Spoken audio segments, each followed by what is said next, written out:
Selamat datang di channel saya Semut Api. Jangan lupa didukung channel ini supaya makin berkembang. Setelah melihat Hanli berjalan ke formasi teleportasi tanpa ragu-ragu, para pembudidaya lainnya berhenti sejenak sebelum mengikutinya. Setelah melihat bahwa ketujuh dari mereka telah memasuki mantra formasi, lelaki tua botak itu tersenyum tipis dan membentuk gerakan mantra yang menyebabkan titik cahaya putih melayang dari jarinya. Sambil menatap titik cahaya putih, lelaki tua itu tiba-tiba bertanya, "Karena kami mengirimmu ke Laut Bintang Luar secara rahasia, kamu tidak akan mengoceh tentang ini, kan?" Pria berjubah bersulam itu cerdik dan segera menjawab dengan ekspresi tulus, "Tentu saja tidak. Kami benar-benar berterima kasih kepada senior karena begitu membantu. Tidak mungkin kita melakukan hal yang merusak diri sendiri seperti itu. Selain itu, apa gunanya bagi kita untuk mengatakan sesuatu?" Petik 2. Menatap pria berjubah bersulam, dia dengan dingin berkata, "Jika kamu mengerti, maka bagus. Karena hanya sedikit orang di Istana Bintang dengan posisi kami akan menerima peringatan keras yang paling buruk. Tetapi jika beberapa rumor memang sampai, maka rekan Taois Gu dan saya tidak akan begitu memaafkan. Selain itu, kami mendengar Anda takut jatuh tiba-tiba dan semua membawa manik-manik respon. Teliti, tapi tidak perlu. Kami tidak akan mengotori reputasi kami karena beberapa batu roh." Dia kemudian menyapu pandangannya melewati pembudidaya lain sebelum jatuh ke Hanli. Senior benar-benar orang yang berakal sehat. Junior hanyalah seorang yang hanya bisa memikirkan orang lain sehubungan dengan keinginannya sendiri. Pria berjubah bersulam memaksakan senyum tapi samar-samar merasakan hawa dingin di punggungnya. Tidak perlu berbicara omong kosong. Anda sekarang sendirian. Orang tua botak tidak mengatakan apa-apa lebih jauh dan menjentikkan jarinya, mengaktifkan formasi transportasi dengan segel sihir putih samar. Tiba-tiba, batu roh di sekitar formasi sihir berkembang dengan cahaya putih, menyebabkan ketujuh menghilang. Ketika lelaki tua botak itu melihat mereka secara berturut-turut berteleportasi, ekspresinya tiba-tiba berubah dan dia dengan bingung bertanya, "Apa yang terjadi? Bukankah Anda mengatakan bahwa Anda akan memberi mereka jimat perpindahan palsu?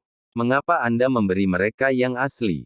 Ini bukan yang kita sepakati sebelumnya." Petik 2. Kultivator sarjana dengan dingin mendengus dan berbicara dengan seringai, "Jika saya benar-benar mengeluarkan jimat perpindahan palsu, apakah Anda benar-benar percaya kami akan dilepaskan? Orang yang memberi kami harta ajaib adalah seorang eksentrik jiwa yang baru lahir. Jika kita mengeluarkan jimat palsu, dia akan membunuh kita karena marah." Dia kemudian mengeluarkan kain putih dan menyeka keringat dingin dari kepalanya. Orang tua botak berkata dengan ekspresi terkejut, "Kultivator jiwa baru lahir. Kakak Kian, apakah kamu bercanda?" Orang itu jelas merupakan kultivator pembangunan pondasi. Pria keriput yang tertinggal itu bingung. "Brother Gu harus tahu bahwa roh binatang saya, kelinci jiwa, tidak memiliki keterampilan selain dapat dengan tajam merasakan indera spiritual orang lain." Pria terpelajar itu kemudian membalik tangannya untuk menemukan seekor binatang yang sangat mirip dengan anak kucing. Binatang roh itu memiliki telinga ramping seperti kelinci dan mata hijau berkilauan yang terus-menerus melesat. Tampaknya makhluk roh yang agak menggemaskan. Saat dia membelai jiwa kelinci, dia berkata, meskipun dia berhasil menyembunyikan auranya dengan semacam teknik pengekangan yang luar biasa, menyembunyikan dirinya bahkan dari kelinci jiwa, dia diam-diam menyapu perasaan spiritualnya melewati mantra formasi setelah kita membubarkan batasan pada itu. Ini memberi jiwaku kesempatan untuk mendeteksi ada sesuatu yang salah. Kelinci jiwaku mampu memberikan reaksi yang sesuai terhadap formasi inti tengah dan bahkan pembudidaya pembentukan inti palsu. Namun, itu tidak memberikan reaksi, tetapi hanya terus menggigil di dalam lengan bajuku. Itu hanya dapat berarti bahwa rasa spiritualnya sangat dalam, tetapi hanya memberikan tanggapan ini ketika kami mengunjungi para tetua. Jejak ketakutan terkandung dalam suaranya. Jika itu masalahnya, maka dia pasti seorang kultivator jiwa baru lahir. Keringat mulai melapisi kepala lelaki tua botak itu. Bahkan jika dia tidak, maka dia pasti seorang kultivator formasi inti. Bagaimanapun, tidak perlu banyak usaha baginya untuk memusnahkan kita. Pria terpelajar itu berbicara tanpa ragu.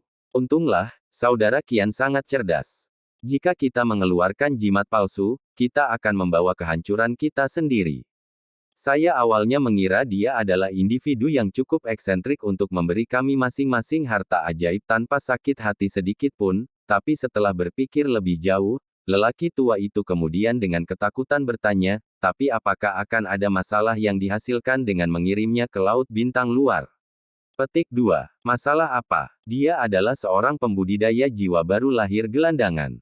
Saya membayangkan dia menuju ke Laut Bintang luar karena dia tidak ingin terlibat dalam perang antara Istana Bintang dan Koalisi Starfall. Oleh karena itu, tidak akan ada masalah yang bisa didapat selama kita tidak membiarkan atasan kita tahu bahwa kita mengizinkan kultivator jiwa baru lahir untuk berteleportasi ke Laut Bintang luar. Jika tidak, kami akan dihukum berat. Setelah memberikan penjelasan pada lelaki tua itu, wajahnya menjadi suram saat dia menatap dengan ngeri pada lelaki keriput yang kaget di samping mereka. Saat pria terpelajar itu dengan tegas menatapnya, pria keriput itu tiba-tiba gemetar dan menyadari. Dia buru-buru mundur beberapa langkah dan berkata, "Saya tidak mendengar apapun yang baru saja kalian berdua katakan.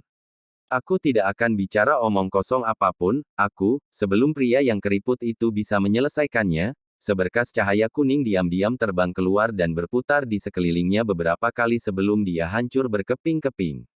Orang tua botak itu mengingat harta sihirnya dan dengan muram berkata, "Dengan ini, tidak ada orang lain yang akan tahu. Meskipun kita memiliki hubungan bersama, sayangnya, aku tidak bisa membiarkanmu pergi." Petik 2. Han Li dan 6 pembudidaya lainnya muncul di ujung lain formasi transportasi dengan kilatan cahaya putih di ruang batu yang lusuh. Han Li menyapu pandangannya ke sudut ruangan di mana seorang kultivator Star Palace dengan penampilan lemah sedang berbicara dengan seorang kultivator berjubah abu-abu berwajah bekas luka. Ketika pembudidaya Istana Bintang melihat mereka muncul, dia memeriksanya dengan cemberut.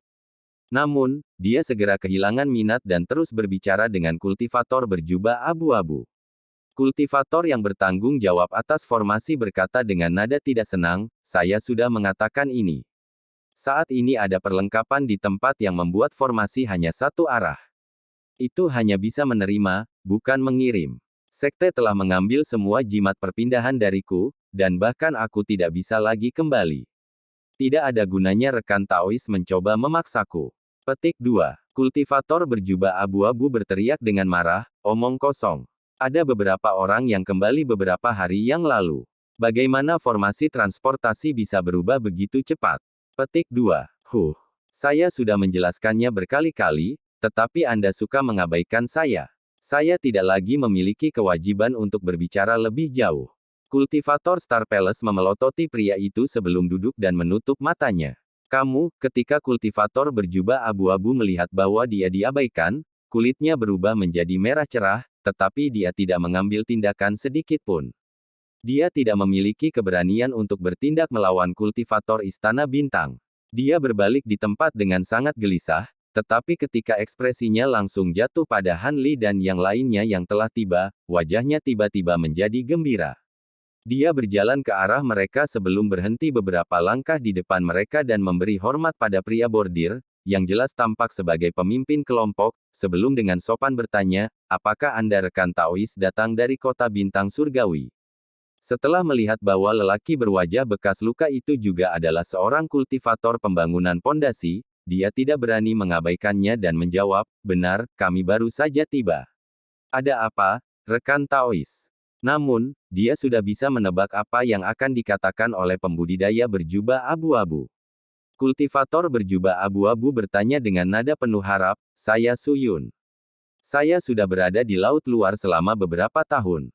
Bisakah Anda memberitahu saya apakah koalisi Starfall benar-benar telah terbentuk dan apakah kota ini berada di ambang pertempuran atau tidak?" Petik 2. Ketika pria berjubah bersulam itu melihat ekspresi Su Yun, dia tahu apa yang paling ingin dia dengar, namun, kebenaran hanya akan mengecewakannya. Oleh karena itu, dia menjelaskan dengan sangat terbuka, "Itu benar, jalan benar dan jalan iblis telah membentuk koalisi Starfall dan segera menyatakan perang di Pulau Bintang. Karena kami tidak ingin terlibat dalam konflik, kami berteleportasi ke sini. Saya khawatir saudara Taois tidak akan bisa kembali untuk saat ini. Petik 2. Su Yun berdiri di tempat kaget dengan ekspresi sedih, bagaimana bisa? Saya ingin kembali dan meminta bahan yang diperoleh dengan susah payah ini disuling menjadi pil obat. Buang-buang waktu. Petik 2. Setelah ini dikatakan, ada keheningan di dalam ruangan. Meskipun telah memeras otak mereka untuk tiba di Laut Bintang Luar, mereka tidak berdaya tanpa cara untuk kembali.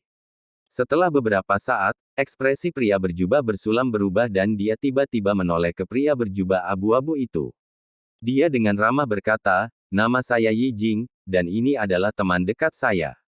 Karena rekan Taois Su telah tinggal di sini selama beberapa tahun, dapatkah dia memperkenalkan pulau kedalaman yang menakjubkan kepada kita? Tentu saja, ini tidak gratis. Kami bersedia memberi Anda beberapa batu roh sebagai kompensasi. Petik 2. Meskipun Su Yun tidak pulih dari kekesalannya, dia masih dengan semangat menjawab, tidak perlu ada kompensasi. Karena Anda sudah menjawab pertanyaan saya hanya membalas budi. Harap jangan ragu untuk mengajukan pertanyaan apapun yang mungkin Anda miliki, dan saya akan menjawab sebaik mungkin. Petik 2. Sontak, rombongan penggarap pembangunan pondasi mengungkapkan kegembiraannya karena bisa dikenalkan di tempat asing tersebut. Ini akan terbukti sangat menguntungkan bagi mereka di masa depan. Ketika Han Li melihat ini, dia juga tersenyum. Dengan tangan disilangkan, dia berdiri di belakang mereka saat dia menunggu penjelasannya. Yi Jing, pria berjubah bersulam, menyapu pandangannya ke sekeliling ruangan sebelum melihat pembudidaya istana bintang yang duduk di sudut. Agak tidak nyaman untuk berbicara di sini. Rekan Taois Su, bagaimana kalau kita mengobrol di luar? Petik 2. Di luar, tentu. Su Yun dengan acuh tak acuh menjawab. Yi Jing bersuka cita, tetapi dia segera memikirkan sesuatu dan menoleh dan tersenyum lebar ke arah Han Li. Saudara jiwa bengkok, bukankah lebih baik datang bersama kami dan mendengarkan? Lebih baik lagi, kita bisa bekerja sama. Petik 2. Han Li menatap kosong sesaat sebelum tersenyum, baiklah, aku juga ingin mendengar penjelasannya. Han Li kemudian dengan santai mengikuti mereka. Apa, rekan Taois itu bukan bagian dari kelompokmu? Su Yun cukup terkejut. Pria parubaya berkulit gelap itu tiba-tiba berteriak dengan nada permusuhan, dia melakukan teleportasi bersama kami, tapi sebelum itu, kami adalah orang asing. Yi Jing mengerutkan kening sebagai tanggapan tetapi tidak mengatakan apa-apa. Su Yun mengangguk tanpa kata. Setelah mereka semua keluar dari ruangan batu, para pendatang baru mengamati sekeliling mereka dengan takjub. Pemandangan itu sama sekali berbeda dari apa yang dilihat Han Li di Pulau Deep Jade. Mereka muncul di dalam kota pasar kecil. Meski tampak kasar dan hanya membentang sekitar 10 km, kota itu seluruhnya dibuat dari batu hitam. Bangunan lusuh yang menampung formasi transportasi terletak di tengah kota. Itu ditopang oleh platform seperti altar tinggi dengan tangga menurun dari setiap sisi.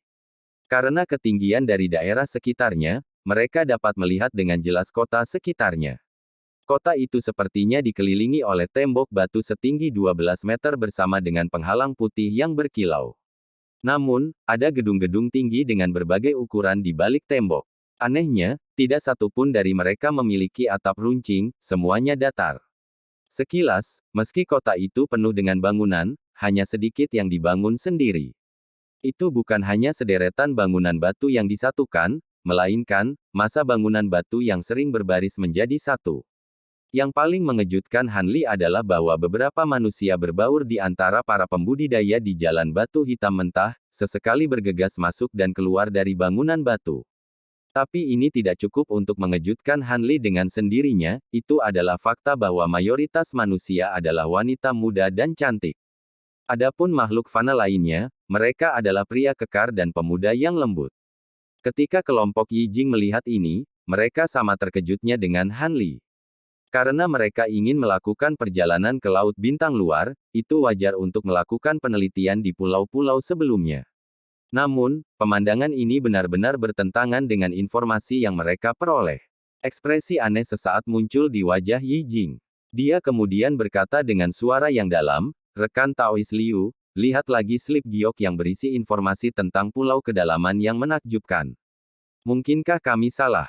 Petik 2. Aku akan melihatnya lagi. Wanita bermarga Liu buru-buru melihat-lihat kantong penyimpanannya. Su Yun melambaikan tangannya dan menghentikan wanita itu untuk menemukan slip giok. Tidak perlu mencari informasi tentang pulau kedalaman misterius. Karena sebagian besar palsu, wajar jika merasa terkejut. Petik 2. Ekspresi Yi Jing berubah. Salah. Apa artinya itu? Ini sangat sederhana. Pulau kedalaman misterius sangat berbeda dari pulau binatang iblis lainnya. Semua pembudidaya diberi perintah pembungkaman sebelum mereka kembali, memungkinkan mereka untuk hanya membocorkan informasi tertentu, kalau tidak, mereka akan menderita hukuman berat. Sulit untuk mengatakan apakah Anda akan beruntung atau tidak karena Anda telah tiba di pulau ini. Petik 2. Informasi tertentu. Mungkinkah itu karena istana bintang? Nyonya Liu tampak gelisah. Su Yun menghela nafas dan berkata, ini bukanlah istana bintang, tapi berbagai kekuatan bersatu yang menguasai pulau ini. Bahkan istana bintang tidak mau menyinggung faksi ini dengan ringan. Petik 2. Ketika kata-kata itu diucapkan, Han Li mengangkat alisnya sementara yang lain saling memandang dengan cemas. Su Yun terkekeh dan berbicara dengan nada keras yang memikat, hehe. Tempat ini tidak terlalu berbeda dari yang Anda bayangkan. Nyatanya, bagi beberapa pembudidaya, itu adalah tempat yang hanya bisa mereka impikan. Kota Blackrock memiliki pasar tunggal dan merupakan satu-satunya kota di pulau kedalaman yang menakjubkan. Selama Anda memiliki batu roh atau inti iblis, itu adalah surga kultivator. Anda dapat membeli item yang tidak dapat diperoleh dari pulau binatang iblis lainnya. Terlepas dari apakah itu kapal budidaya kelas atas, harta sihir yang hebat, makhluk roh yang tak ternilai harganya, atau bahan yang sangat langka, tempat ini memiliki semuanya. Para pembudidaya dan manusia terdekat melirik karena suaranya yang keras, tetapi mereka segera mengalihkan pandangan mereka dan melanjutkan perjalanan. Ketika Yi Jing mendengar ini, dia menjadi sangat bingung. Adapun Han Li, dia terus melihat sekeliling dengan ekspresi tenang seolah dia tidak mendengar apa yang dikatakan Su Yun. Ketika Su Yun melihat ini, dia menatap Han Li dengan sedikit terkejut. Yi Jing menghela nafas panjang dan bertanya dengan suara berat, bisakah saudara Su memperkenalkan tempat ini kepada kita? Su Yun tampaknya telah pulih sepenuhnya dari semangatnya yang rendah dan dengan terus terang berkata, tentu saja saya bisa. Karena saya tidak bisa pergi untuk saat ini, bagaimana kalau saya memberi Anda penjelasan tentang kota saat kita berjalan-jalan? Ini seharusnya terbukti lebih berguna daripada memberikan penjelasan kosong sambil berdiri di tempat. Namun, jika ada yang punya rejeki nomplok di masa depan, tolong jangan lupakan saya. Petik 2. Maka saya harus berterima kasih kepada saudara Su. Kota ini tampak sangat berbeda dari yang lain. Yi Jing kemudian melihat seorang kultivator laki-laki dengan sedikit keheranan. Kultivator memegang seorang wanita fana dalam pelukannya dengan tampilan yang berani saat mereka berjalan di jalan, banyak ketidaktertarikan dari manusia fana dan pembudidaya di sekitar mereka. Su Yun tersenyum saat melihat ini dan tidak mengatakan apa-apa lagi. Sebaliknya, dia membawa mereka ke sebuah bangunan batu besar. Bangunan itu telah menarik perhatian Han Li karena itu adalah salah satu yang terbesar di kota. Di kejauhan, dia melihat dua wanita fana yang menawan berdiri di depan pintu masuknya. Saat banyak pembudidaya memasuki gedung, mereka memberi mereka senyuman ramah. Sepanjang jalan Su Yun memperingatkan mereka dengan ekspresi serius, ingatlah ini. Meskipun ini bukan kota bintang surgawi, semua pertempuran sihir dilarang keras kecuali di arena tertentu. Jika aturan ini dilanggar, maka akan dihukum mati tanpa pertanyaan. Petik 2. Pria parubaya berkulit gelap berbicara dengan kaget, apa? Hukuman ini bahkan lebih parah daripada kota bintang surgawi. Petik 2. Su Yin perlahan menjelaskan, benar, ini jauh lebih parah. Namun begini, para pembudidaya yang masuk ke kota mungkin benar-benar merasa nyaman tanpa harus khawatir.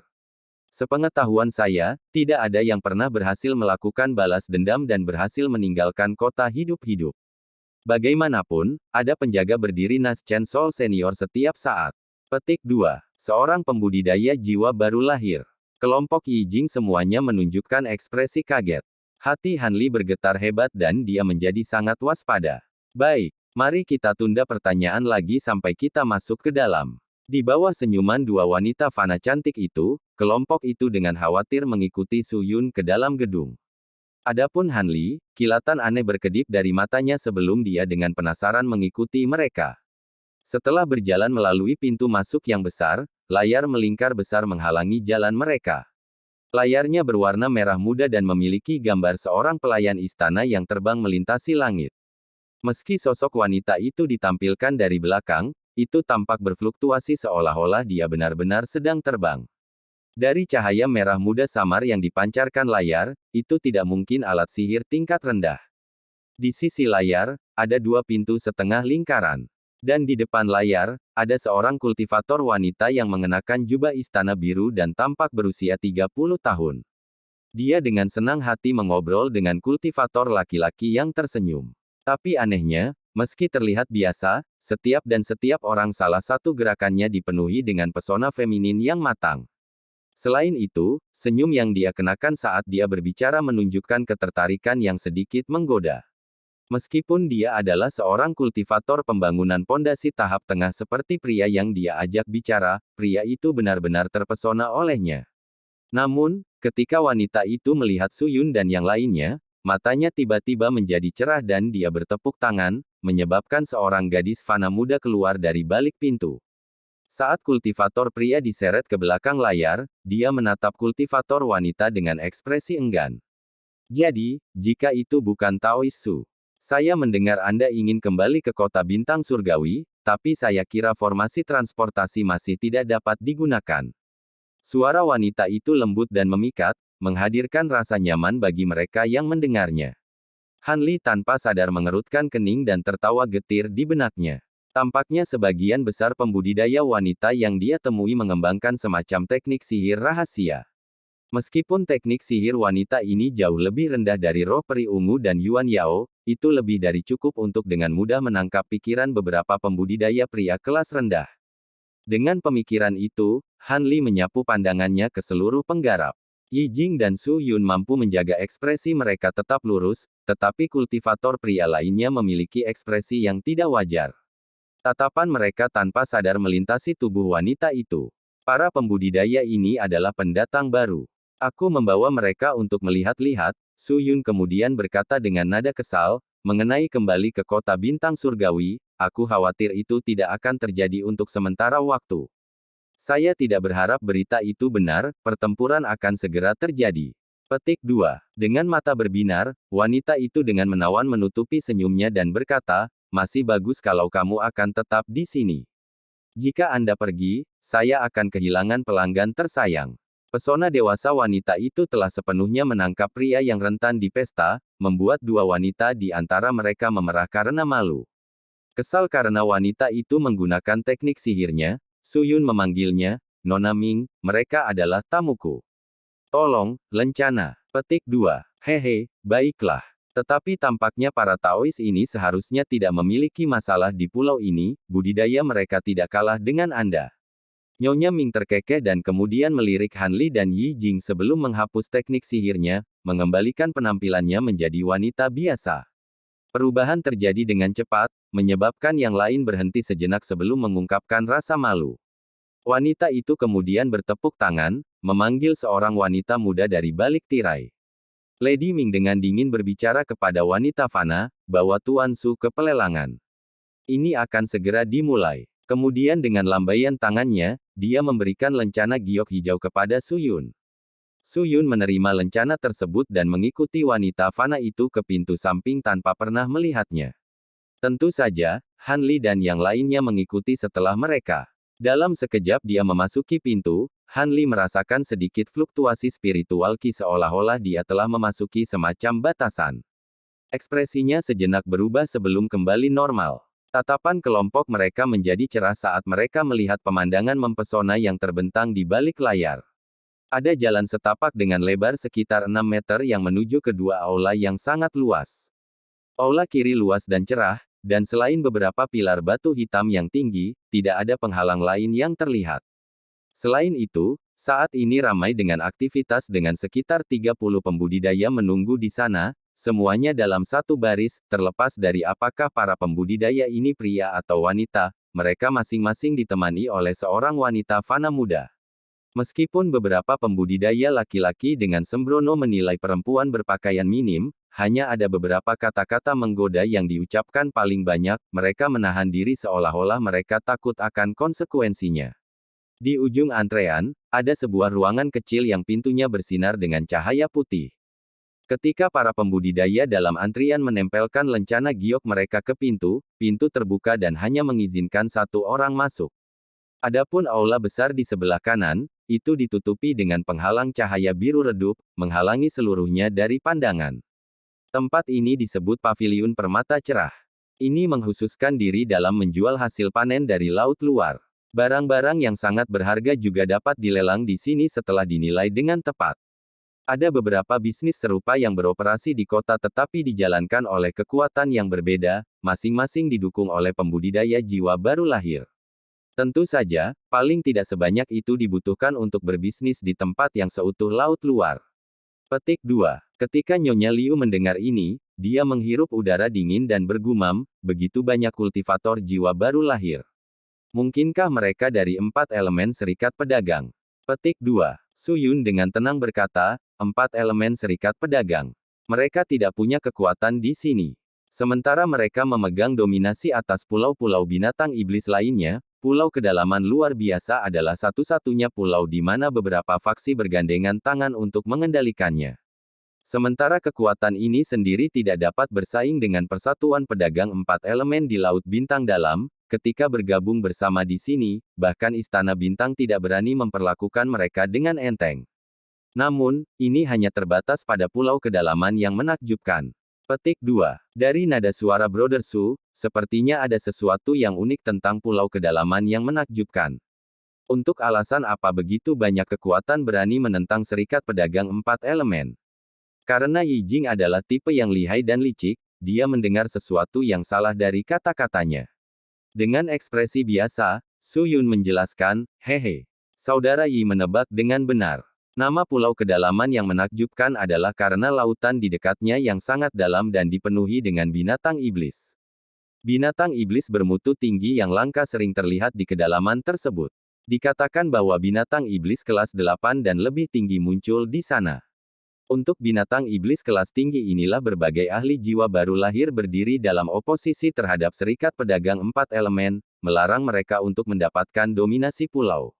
Dikatakan bahwa ketika kedalaman ini ditemukan, banyak pertempuran meletus antara serikat pedagang 4 elemen dan berbagai kekuatan sebelum Istana Bintang kemudian turun tangan untuk bertindak sebagai mediator.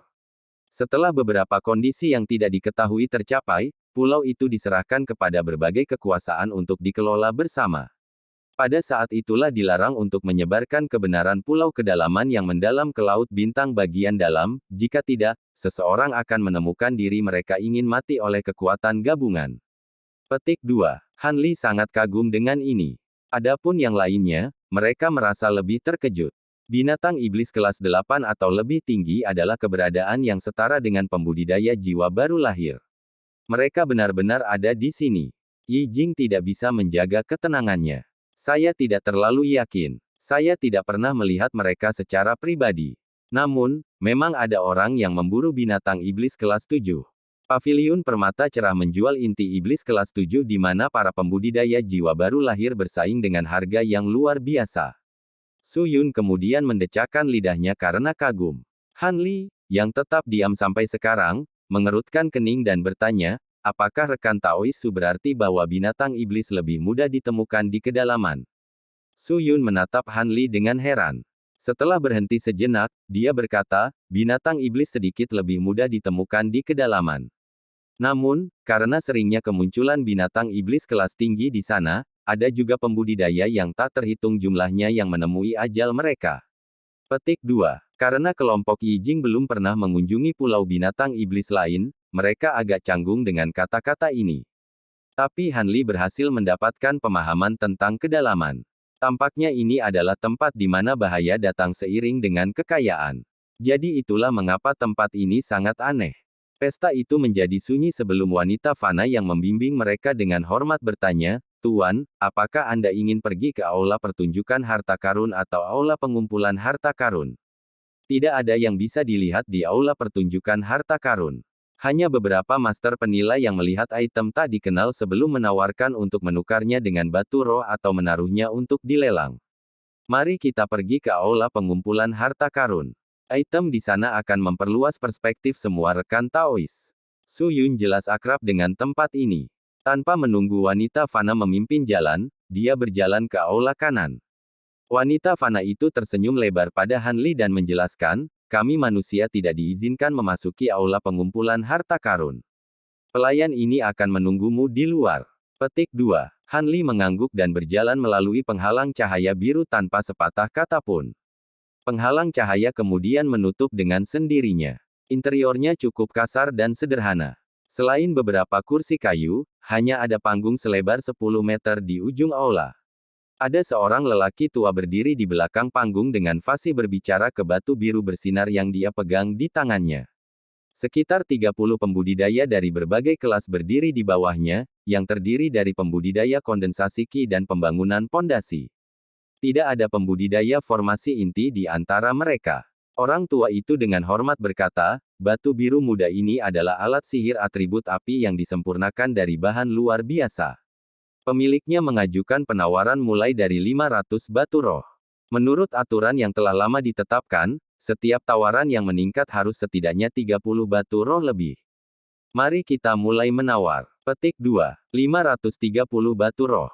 570. 600. Setelah orang tua selesai, banyak pembudidaya mulai meneriakkan tawaran. Meskipun tawarannya tidak bisa dikatakan berapi-api, tawaran terakhir masih berhasil mencapai hampir 700 batu roh. Seorang kultivator pembangunan pondasi muda kemudian berjalan dan membeli alat ajaib hanya dengan menggunakan batu roh sebelum segera mengambilnya. Selanjutnya, kita memiliki alat sihir atribut bumi, orang tua itu terus melelang item berikutnya tanpa penundaan. Han Li secara alami tidak tertarik pada alat sihir, dan sebaliknya mengalihkan pandangannya melewati tempat kejadian. Dia melihat Su Yun berbisik kepada seluruh kelompok di sudut aula. Han Li kemudian berjalan dengan ekspresi tidak berubah. Nyonya Liu dengan ragu berkata kepada Su Yun, ini sepertinya tidak berbeda dengan lelang biasa. Apakah kita benar-benar akan melihat item yang luar biasa di sini?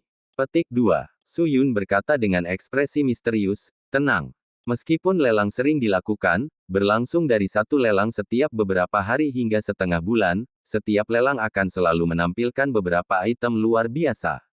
Meskipun mereka tidak melelang material yang paling berharga, mereka masih jarang terlihat di lautan bintang dalam. Dia kemudian melihat Han Li berjalan dan memberinya senyuman. Han Li dengan santai menganggukkan kepalanya dan mengajukan pertanyaan yang membuat mereka agak terkejut, rekan Taois Su, berapa banyak pembudidaya yang ada di kota Blackrock? Tampaknya tidak banyak orang yang hadir. Petik 2. Su Yun dengan tenang mengakui, brother jiwa bengkok benar-benar cerdas. Meskipun ada tempat tinggal sementara seperti penginapan di kota Blackstone, tidak ada tempat tinggal permanen untuk pembudidaya asing. Pembudidaya kelas tinggi mungkin memiliki kediaman gua mereka sendiri di pulau lain. Sedangkan untuk pembudidaya kelas rendah, mereka mungkin berlindung di desa-desa kecil dan kota-kota di pulau lain dengan manusia. Sementara semua pembudidaya datang ke kota Blackstone untuk melakukan bisnis, pembudidaya kelas rendah adalah yang paling umum ditemukan. Petik 2. Yi Jing berhenti sejenak sebelum mengajukan pertanyaan yang bahkan membingungkan Han Li, tapi bukankah seharusnya seseorang setidaknya menjadi pembangunan pondasi untuk bertahan hidup di laut luar? Mengapa ada begitu banyak manusia dan kultivator kondensasi Qi di sini?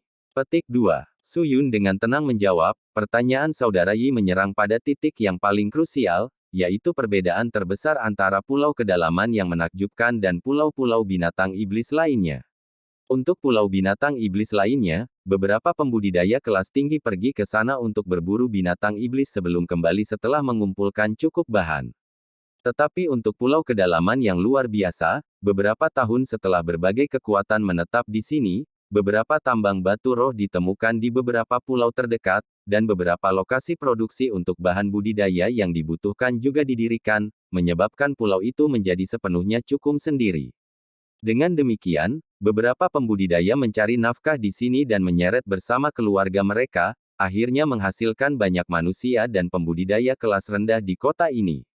Saya juga mendengar bahwa kekuatan yang mengelola kota Blackstone perlahan-lahan mengangkut pasukan utama mereka ke kota ini.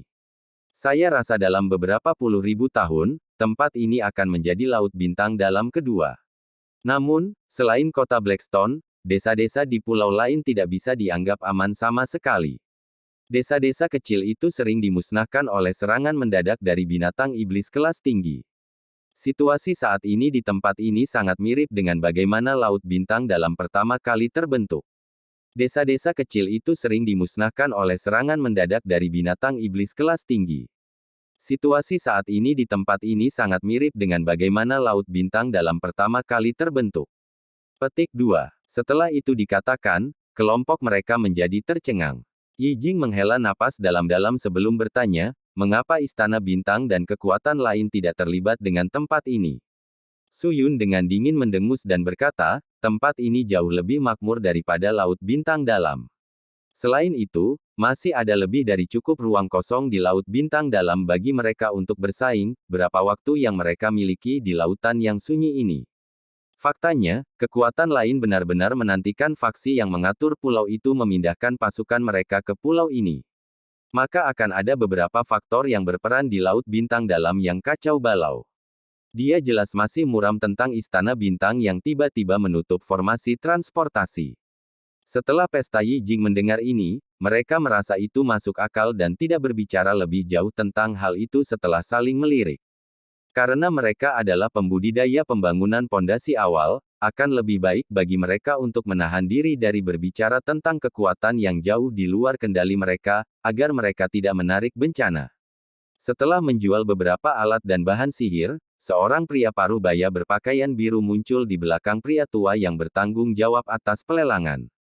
Dia memegang kotak merah berisi bola seukuran kepalan tangan yang berwarna putih di tengah dan ungu di tepinya. Ketika Su Yun melihat ini, semangatnya terbangun. Rekan Taois, lihatlah. Ini adalah salah satu barang terpenting yang dilelang di Kepulauan Kedalaman yang menakjubkan, telur binatang iblis. Tidak ada kekurangan harta yang begitu berharga. Barang-barang ini memiliki harga yang sangat tinggi di Pulau Bintang Dalam, tetapi mereka dapat ditemukan dengan harga yang jauh lebih murah di Pulau Kedalaman yang mendalam.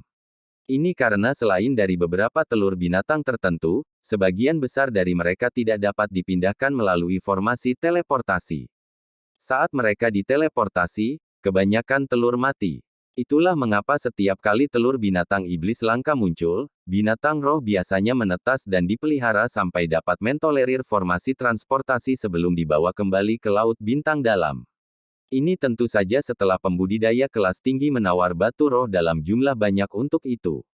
Petik 2. Telur binatang iblis. Mata Yi Jing berbinar. Dia selalu bermimpi membesarkan binatang iblis kelas tinggi. Yang lain juga mengungkapkan ekspresi kejutan yang menyenangkan. Dengan itu, mereka nantinya akan memiliki kesempatan untuk mendapatkan monster roh mereka sendiri. Pulau Bintang Dalam, menemukan makhluk roh yang baik adalah masalah yang sangat sulit. Ini adalah telur dari elang awan ungu. Setelah mencapai kedewasaan, itu menjadi binatang iblis kelas 4. Meskipun hanya mengetahui teknik sihir pertahanan sederhana, ia memiliki tubuh seperti bulu seperti baja dan lebih cepat dari alat sihir terbang kelas atas. Dengan cakar yang dapat dengan mudah merobek pertahanan seorang pembudidaya pembangunan pondasi, itu dapat dianggap sebagai binatang iblis langka dan tidak diragukan lagi merupakan pilihan optimal untuk penggarap pembangunan pondasi. Harga awal adalah 2.000 batu roh. Setiap tawaran harus meningkat setidaknya 100. Tawaran sekarang akan dimulai. Orang tua itu tampaknya cukup yakin tentang popularitas telur binatang iblis itu. Setelah hanya memberikan perkenalan singkat, dia memulai penawaran tanpa penundaan. Ketika para pembudidaya di bawahnya mendengar bahwa penawaran telah dimulai, mereka segera mulai menyebutkan harga mereka. Meskipun binatang iblis kelas 4 memiliki sedikit minat untuk pembudidaya formasi inti, mereka sangat cocok untuk pembudidaya pembangunan pondasi. Ini karena tidak hanya makhluk roh kelas tinggi harganya jauh lebih mahal, tapi waktu yang dibutuhkan untuk menjadi dewasa juga terlalu lama. Bahkan jika mereka menggunakan teknik rahasia untuk mempercepat pertumbuhan mereka, itu masih akan memakan waktu terlalu lama bagi seorang pembudidaya yayasan. 2.500 batu roh. 2.700. 3.000. Telur elang awan ungu dengan cepat memecahkan 3.000 batu roh sebelum akhirnya mencapai 3.300 batu roh oleh seorang pembudidaya wanita yang bersemangat. Pria parubaya berkulit gelap menatap telur di tangan wanita itu dan bergumam, ini benar-benar jauh lebih murah daripada laut bintang dalam. Jika ini adalah kota bintang surgawi, makhluk roh terbang semacam ini akan dengan mudah mengambil lebih dari 5.000 batu roh. Petik 2. Selain Hanli, yang lainnya menyaksikan pemandangan ini dengan mata cerah. Ketika Suyun melihat ini, dia dengan sadar tersenyum. Selanjutnya, orang tua itu melelang telur binatang roh kelas 3 diikuti oleh binatang iblis kelas 4, keduanya dengan harga yang cukup besar sebelum menyelesaikan lelang telur binatang roh. Setelah melihat apa yang dilelang selanjutnya, Nyonya Liu tidak bisa membantu tetapi memasang wajah terkejut, apa yang terjadi. Orang lain di partainya juga tampak terkejut. Dua wanita cantik yang berusia sekitar 20 tahun berdiri di sisi lelaki tua itu. Meskipun mereka hanya memiliki kultivasi di lapisan ketiga kondensasi Qi, mereka berdua adalah pembudidaya asli. Dari sikap patuh mereka saat dibawa ke atas panggung, sepertinya kedua wanita pembudidaya itu adalah barang yang akan dilelang. Suyun tidak mengungkapkan keterkejutan sedikit pun, dan memberi isyarat agar mereka mendengarkan apa yang akan dikatakan lelaki tua itu. Selanjutnya, kami memiliki dua orang pembudidaya kondensasi Qi kelas rendah. Mereka hanya mengembangkan 5 elemen dasar seni kultivasi, dan keduanya tidak tercemar. Menurut permintaan mereka, hanya seorang pembudidaya pendirian yayasan menengah atau lebih tinggi yang dapat menawar mereka. Tawaran awal masing-masing adalah 2.000 batu roh. Setiap peningkatan tawaran harus. Sejak lelaki tua itu membawa kedua wanita itu ke atas panggung, banyak penggarap pria di bawahnya mulai melirik wanita itu. Namun, kata-kata lelaki tua itu cukup terseret untuk waktu yang lama dan tidak ada yang mengucapkan tawaran. Dua laki-laki penggarap yang duduk di depan rombongan bahkan mulai berbisik. 2.000 batu roh untuk membeli dua pembudidaya wanita lapis ketiga. Jika Anda benar-benar menginginkan seorang selir, bukankah Anda ingin pergi ke tempat lain dan membeli seorang gadis fana? Ketika mereka menjadi tua, Anda bisa memberikan mereka batu roh dan membiarkan mereka pergi. Jika itu adalah kultivator pembangunan pondasi, aku akan lebih dari bersedia untuk menghabiskan lebih banyak batu roh. Petik 2. Kamu sedang bermimpi. Apakah Anda pikir Anda adalah penggarap formasi inti? Jangan lupakan adat istiadat di sini, pembudidaya pembangunan pondasi bukanlah sesuatu yang orang-orang seperti kita bisa beli. Pada jumlah batu roh itu, akan lebih menguntungkan untuk membeli telur binatang buas. Petik 2. Ketika Hanli mendengar obrolan mereka, meskipun dia merasa takjub, tanda-tanda itu segera menghilang dari wajahnya. Dia telah lama mendengar desas-desus tentang beberapa kekuatan yang diam-diam mengasuh beberapa pembudidaya wanita muda dengan tujuan menjadi wadah kultivasi. Bahkan ada beberapa pembudidaya kelas tinggi yang memberikan pembudidaya wanita sebagai hadiah. Tapi terlepas dari bagaimana itu dikatakan, lelang terbuka pembudidaya perempuan tidak pernah terjadi di Laut Bintang Dalam. Ini benar-benar mengejutkannya betapa terbuka hal itu terjadi di sini. Yi Jing dan teman-temannya berhasil menenangkan ekspresi mereka. Bagaimanapun, pembuluh kultivasi adalah sesuatu yang diketahui semua orang di dunia kultivasi. Namun, karena mereka memiliki dua pembudidaya wanita di kelompok mereka, situasi saat ini cukup tidak nyaman. Rekan Taois tidak perlu merasa terkejut. Para wanita ini rela bertindak sebagai wadah budidaya tanpa paksaan. Karena bakat mereka secara keseluruhan buruk, akan sangat sulit bagi mereka untuk berkultivasi hingga tingkat tinggi dengan menggunakan metode biasa. Mereka tidak memiliki penatua untuk diandalkan, dan tidak ada kekuatan yang mau menginvestasikan batu roh yang diperlukan untuk merawat mereka. Oleh karena itu, ini adalah satu-satunya metode mereka di Laut Bintang Luar karena mereka merasa menghina melakukan pekerjaan manusia dan bunuh diri untuk pergi keluar dan berburu binatang iblis. Karena mereka telah berhasil membudidayakan, mereka akan mengambil inisiatif untuk menjadi wadah budidaya bagi pembudidaya laki-laki yang lebih tinggi. Dengan demikian, mereka dapat memberikan mereka rumah dan sejumlah besar batu roh dan berhasil mendapatkan pilar penyangga untuk diri mereka sendiri. Jika mereka bisa mendapatkan bantuan dari seorang kultivator laki-laki, mereka akan bisa menjadi selir atau memiliki kesempatan untuk menjadi sesuatu yang lebih besar. Wajar saja, bahkan ada pembudidaya perempuan kelas atas yang berinisiatif menjadi wadah budidaya karena alasan lain. Tetapi dalam kasus itu, pembudidaya laki-laki kelas bawah dilarang menawar. Itu yang diharapkan. Su Yun perlahan menjelaskan ini seolah-olah dia sudah lama terbiasa dengan pemandangan itu.